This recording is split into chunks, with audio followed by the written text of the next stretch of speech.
E aí, graduandos e graduandas de Química que irão fazer o ENAD, esse é mais um PET Química no ENAD. E no vídeo de hoje nós vamos resolver a questão 24 do ENAD de 2021 na área de Química Orgânica com o assunto de estereoquímica. Vamos então à questão, galera. A partir da constatação de que diferenças isoméricas podem dar origem a diferenças na atividade biológica, a possibilidade de desenvolvimento de estereoisômeros isolados passou a ter grande importância para a indústria farmacêutica. O agente hipertensivo labetalol, cujos estereoisômeros são apresentados na figura, é comercializado em iguais proporções de 4 estereoisômeros. Esse fármaco é considerado um pseudohíbrido porque o isômero RR possui atividade beta-bloqueadora e para o isômero SR é predominante alfa-bloqueadora. Bom, a questão pede o seguinte: a partir da situação apresentada, assinale a alternativa que apresenta, respectivamente, o isômero RR, o isômero SR e a relação estereomérica entre eles. Então, né, gente, nessa questão a gente precisa entender o que são estereoisômeros, precisamos entender como nomear um estereoisômero e também quais são os tipos de estereoisômeros. Então, vamos lá. A primeira coisa, o que é estereoquímica? Não é o assunto desse vídeo. Para quem não lembra, a estereoquímica é um ramo da química que estuda os aspectos tridimensionais das moléculas, ou seja, como elas se comportam no espaço. Para isso, a gente precisa relembrar alguns conceitos, que é o de isômeros. Ah, mas eu não lembro o que é um isômero. Vamos lá. Os isômeros, eles são compostos diferentes com a mesma fórmula molecular. E aí a gente tem dois tipos de isômeros. A gente tem os isômeros constitucionais e nós temos os estereoisômeros. Os isômeros constitucionais são aqueles cujos átomos têm conectividades diferentes, por exemplo, o 1-cloropropano e o 2-cloropropano. Vocês podem ver que o átomo de cloro está ligado em um carbono diferente.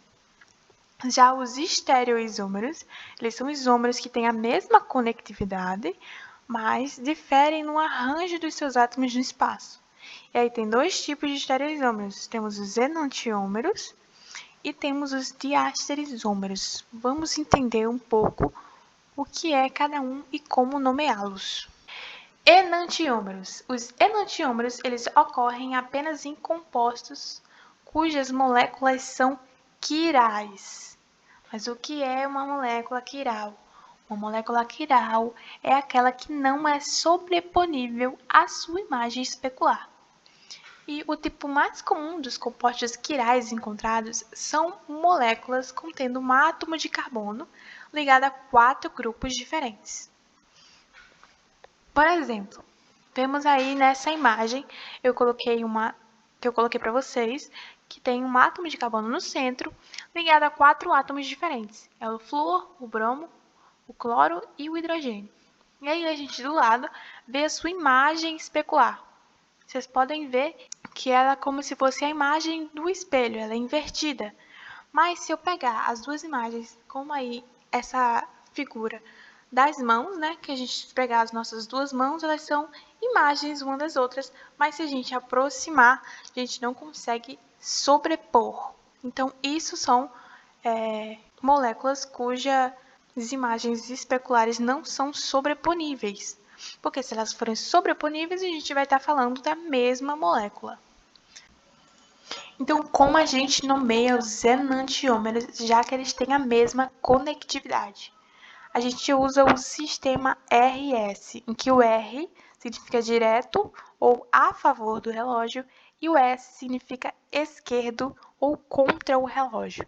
A gente tem que obedecer 3 regrinhas para usar essa nomenclatura.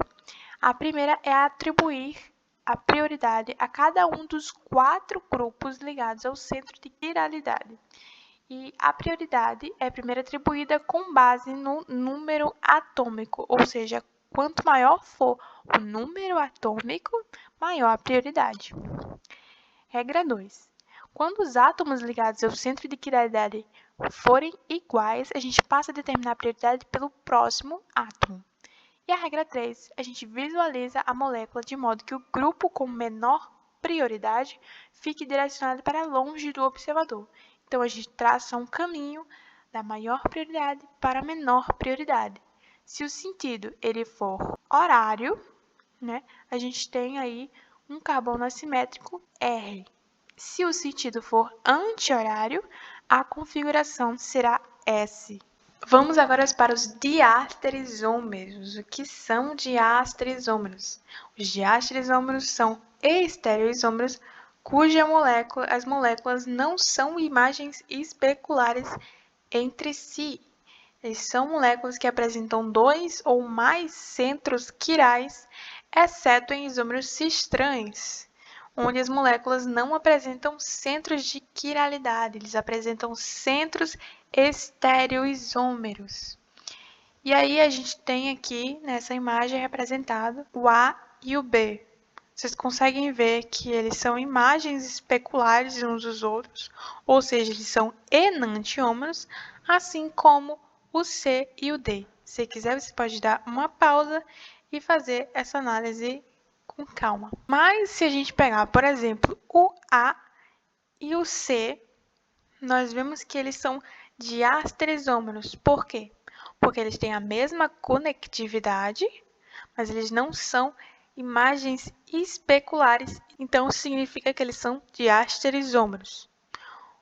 Uma nota, para se fazer é que em compostos com N centros quirais, ou seja, que tem mais de um centro quiral, o número máximo de estereoisômeros é determinado por 2 elevado a N, que é o número de centros quirais. Por exemplo, nessa molécula da foto, que tem 2 centros quirais, então seria 2 elevado a 2, que seria 4. Então, tem 4 estereoisômeros.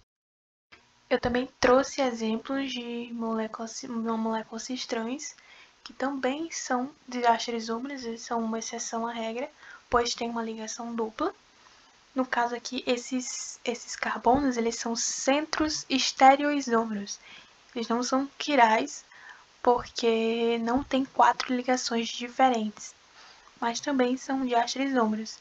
E aí a gente pode ver que eles têm a mesma fórmula molecular, mas se diferem no espaço e não são imagens especulares. Também a nomenclatura ele vai ser diferente, que a gente nomeia como cis quando o átomo igual está no mesmo lado da molécula e trans quando o átomo está em lados diferentes. Então, já que a gente já sabe o que é um enantiômero, já sabe o que é um diastereisômero e já sabe fazer a nomenclatura RS, nós vamos voltar para a questão, certo? Na questão a gente tem 4 estereoisômeros e a gente vai nomear cada carbono quiral para tentar resolver a pergunta, né? Nesse primeiro a gente tem que identificar quais são os centros quirais. Lembrando que os centros quirais são aqueles que têm 4 ligações diferentes, ou seja, o carbono que tem faz 4 ligações diferentes. A gente vê uma aqui, porque esse carbono aqui está ligado ao hidrogênio, ao oxigênio, também está ligado a 2 grupos, e a gente também encontra um centro quiral aqui, em que esse carbono está ligado a um hidrogênio, a uma metila, a um outro grupo, e também a um outro grupo diferente aqui desse lado. Então, vamos tentar primeiro com o primeiro carbono quiral, E a gente vê aqui que o hidrogênio, que é o que tem menor número atômico, já está para trás. E a gente vai, então, enumerar pela prioridade. Então, quem é que tem maior prioridade aqui? É o oxigênio, porque ele tem o maior número atômico. Então, a gente coloca lá 1. E aí, entre esses 2 carbonos de baixo, quem tem a maior prioridade? Como os 2 são carbonos, a gente vai para a segunda regra, que é analisar o próximo átomo, O da esquerda, o carbono da esquerda, ele está ligado ao nitrogênio e o carbono da direita está ligado a carbono, dos 2 lados. Então, como o nitrogênio tem um número atômico maior, o carbono da direita terá prioridade 2. O grupo da direita terá prioridade 2. Sendo assim, o grupo da esquerda terá prioridade 3. E a gente vai então para a regra 3 e vai traçar um caminho do 1 para o 3. Então, a gente vê aí que o sentido ele é horário, ou seja, R. Vamos para o segundo carbono viral e vamos fazer essa análise também. O nitrogênio aqui ele vai ter o maior número atômico, ou seja, prioridade 1. E aí a gente vai analisar os outros ligantes, né? Aqui a gente vê que está ligado ao carbono e aqui também está ligado ao carbono. Só que esse carbono está ligado ao hidrogênio e esse carbono está ligado a um grupo. Então, esse carbono aqui ele vai ser de segunda prioridade, ou seja, esse grupo vai ser de segunda prioridade e o outro de terceira prioridade. Então, a gente vai traçar o caminho e também está no sentido horário, ou seja, R. E a nomenclatura seria RR. Agora que a gente já sabe quais são os centros quirais, né, a gente vai para a segunda molécula fazer a mesma denominação. A gente sabe que o oxigênio ali vai ter prioridade 1, esse grupo de carbono vai ter prioridade 2, porque está ligado ao nitrogênio, e esse prioridade 3. Então, a gente vai traçar o caminho e ver que está no sentido horário, ou seja, R. Porém, o hidrogênio, então, aqui nessa aqui, vai estar para frente, e ele tem que estar longe do observador, porque ele tem o menor número atômico. Então, para facilitar, em vez de a gente ficar tentando imaginar a molécula como se o hidrogênio estivesse para trás, a gente pode apenas inverter a denominação. Ou seja, em vez de ser configuração R, será configuração S. Mesma coisa para o segundo carbono quiral. O nitrogênio tem prioridade 1, o da direita tem prioridade 2 e da metila tem prioridade 3. Então, traçando ali o caminho, a gente tem o grupo R, mas como o hidrogênio está para frente, então a configuração desse carbono será S. Então, a gente tem então um SS. Mesma coisa para o composto 3. A gente vai dizer que o oxigênio tem prioridade 1, o da direita tem prioridade 2, o da esquerda tem prioridade 3. Vamos traçar o caminho e aí vai ser configuração R, porque está no sentido horário. O hidrogênio está para trás, então permanece o R. Agora no segundo, nitrogênio prioridade 1, carbono da direita prioridade 2, metil prioridade 3, traça o caminho, mas o hidrogênio está para frente, então inverte.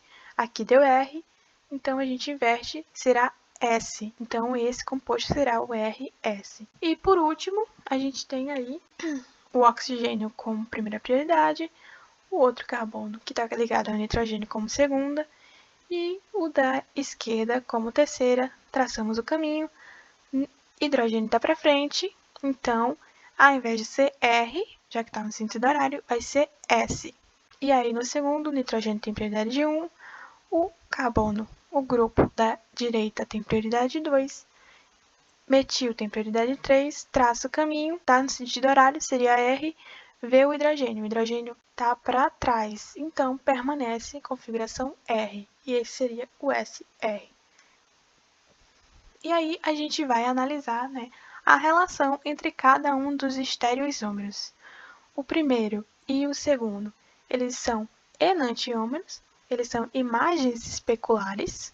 O primeiro e o terceiro, eles são diastereisômeros, pois eles não têm imagens especulares. O terceiro e o quarto, eles são enantiômeros, certo? Porque eles são imagens especulares um dos outros. Você pode ver que um é RS e o outro é SR. E o quarto com o do segundo, eles também são diastereisômeros. E aí também tem uma relação meio incruz aí, que são diastereisômeros, ou seja, o 1 é diastereisômero do 4 e o 3 é diastereisômero do 2. Vocês podem dar uma pausa e analisar com calma tudo que foi dito.